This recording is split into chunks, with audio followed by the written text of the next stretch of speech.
Well, good morning, everybody. Happy Friday. I hope everybody is ready for an absolutely incredible day and an even better weekend.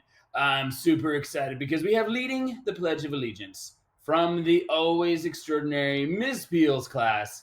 I have Levi Rankin ready to go to lead the pledge. And then following that, we are going to be continuing our Song for a Whale read aloud. And we have our incredible Friends of Weaver President, Mrs. Francie Ghosh, to lead the reading of Chapter 9. So get ready, get set, because here it comes. Have a great day, everybody. Hello, my name is Levi in Miss Bill's first grade class. Please join me for the Pledge of Allegiance. Please put your right hand over your heart. Ready? Begin. I pledge allegiance to the flag of the United States of America and to the republic for which it stands, one nation under God, indivisible, with liberty and justice for all. You may be seated. Hi, I'm Francie Ghosh, and I'm president of Friends of Weaver, and I'm also mom to Mason in 5th grade and Teddy in 1st grade. Teddy, you better have a good day today. I'm reading chapter 9. On the way to Oak Manor to visit Grandma on Saturday, Tristan touched my shoulder and signed, "Hungry?" He smiled like something was funny. Actually, I was starving. Yeah, why?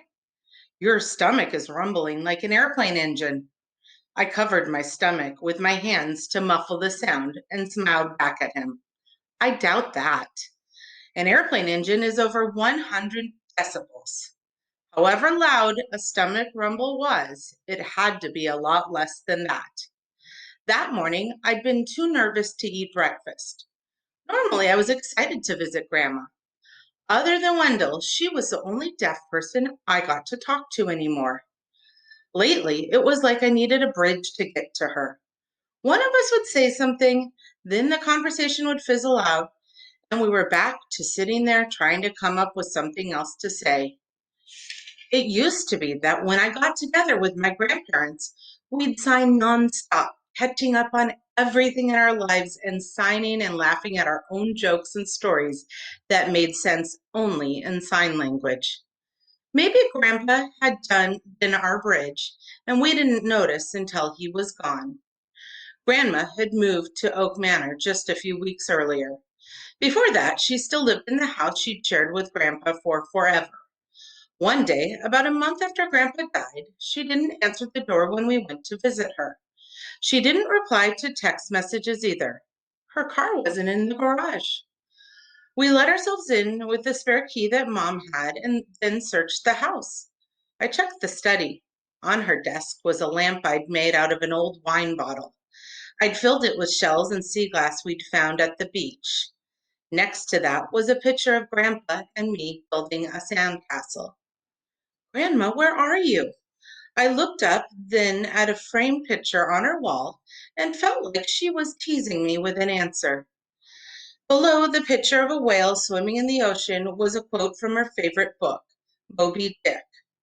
"I know not all that may be coming, but be it what it will, I'll go to it laughing." I found Mom in Grandma's room, sitting on the bed with her phone. "Maybe she's at the beach," I suggested. Mom shook her head. "She never drives that far. I'm checking with her friends to see if they know anything. I'm sure she's fine." Before she pulled me in for a hug, I caught the expression on her face. It matched the worry I felt. Dad finally called the police. An hour later, the police called back. They found Grandma more than 100 miles away at the Gulf Coast, walking the stretch of beach where we used to live. After she got back home, she tried to explain that she'd left because she was like Ishmael in Moby Dick.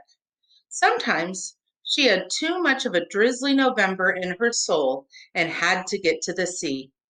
She used to travel with Grandpa all the time, she said, and everyone should stop making such a big deal over it.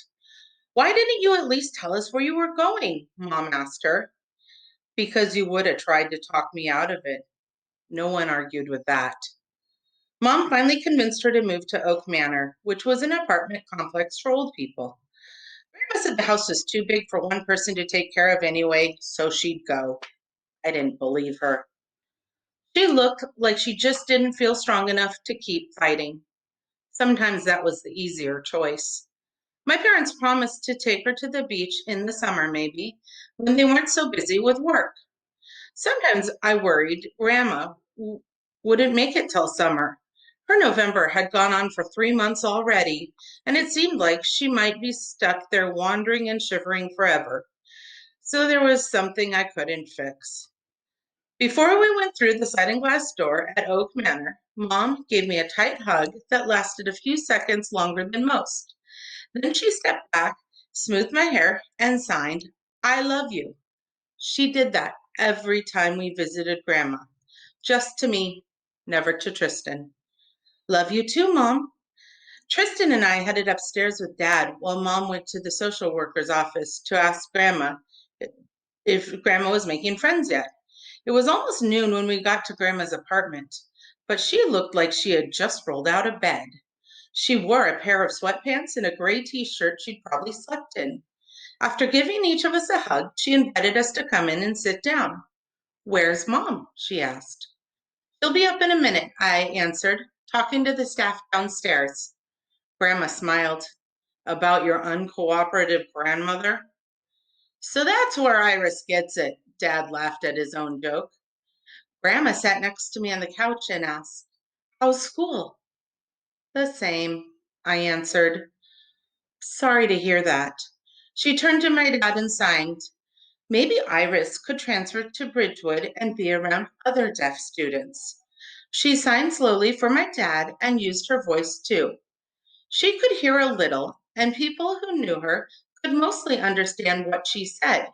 And Dad had never learned sign language very well. He could get by okay, but it wasn't like we could have a real conversation. I didn't expect him to know it as well as Mom. She had deaf parents, so she was signing before she could talk. I just wished he had put more effort into learning it. He said he'd always been more of a numbers person than a words person, and that it was hard to learn a new language. Seems like having a kid you could barely talk to would be harder. I held my breath, wondering if Dad might agree with her. Bridgewood was a district with a big deaf education program, about 20-minute drive from our neighborhood. Deaf kids, like my friend Wendell, from 3 school districts went there. But Mom insisted on me going to Timber Oaks with all my neighborhood friends. I'd pointed out to her that I didn't have any of those anyway, but it didn't help. She wanted to stick with the plan she'd come up with when we first moved to town.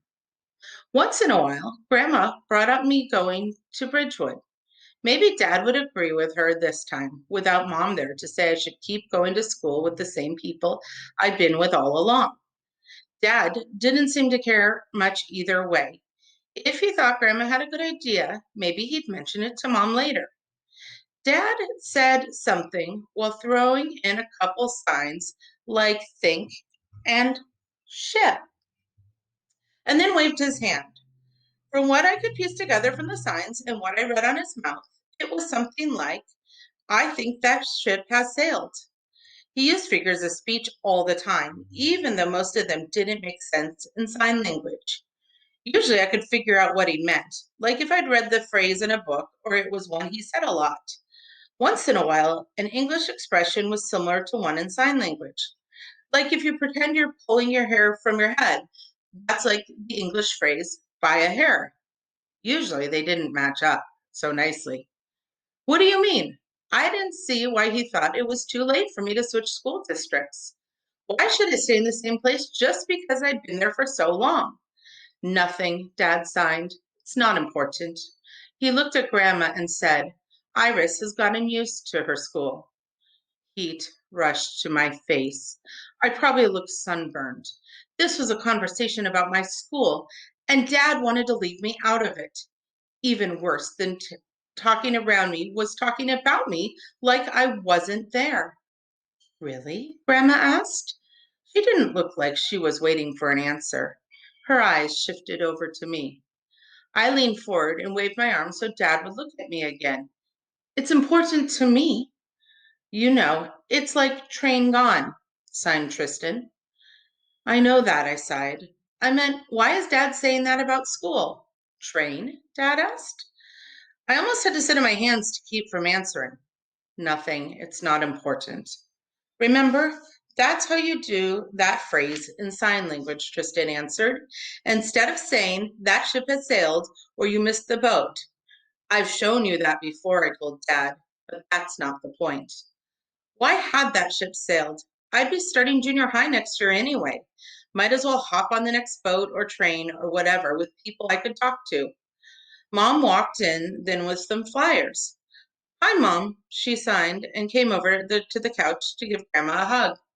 Grandma gave her a small smile and signed. I know I'm in trouble. You're not in trouble, Mom said, but I was hoping you'd be socializing more. It isn't good for you to be by yourself all the time. Tristan sat on the floor in front of the couch and took a flyer from Mom. I know, Grandma said. I never feel like doing anything. I'll get out sometime. Look, Tristan pointed out some events on the calendar. They have a lot of stuff going on. Movie nights, games, a field trip to the zoo. Nothing's the same without Grandpa. One reason my parents suggested Oak Manor to Grandma, besides all the staff who'd help keep an eye on her, was that there was a deaf group who did things together. She chatted with a couple of them, but that was it. Grandma and Grandpa always seemed so outgoing, so fun. All that had drained out of her now that he wasn't around anymore. They'd met in college, where they were in a deaf theater group together. Sometimes the plays they performed were all in sign language, and they'd have interpreters speaking the parts for the sign language impaired. Other times they interpreted plays for the school after rehearsing for weeks with the cast. They were so good at bringing a play to life that it wasn't just deaf people in the audience who loved watching them. Everybody did. That was what they told me anyway. Mom brushed a lock of Grandma's hair back with her hand. You're not taking care of yourself. She found a hairbrush in the bathroom, then sat on the other side of Grandma and motioned for her to turn toward me so she could brush her hair. Grandma's hair had always been a long silvery waterfall for as long as I could remember. All the tangles in it that day made me wonder how long it had been since she brushed it. I rubbed the lightning bolt Z on my necklace. There we were again, so close, but with the Gulf of Mexico between us. Maybe there was a way Grandpa could still bridge us together. Handshake game? I asked. Grandma shook her head. That was Grandpa's thing. And now it'll be our thing. I waited, ready for her to argue back. Okay, what shape? I held up my index fingers. Grandma nodded and motioned for me to start. I looked up and drew the sun in the sky, squinting to show its brightness. Grandma looked up too, then shook her head and put a finger to her lips. There is no sun. Fine then, it'd be nighttime.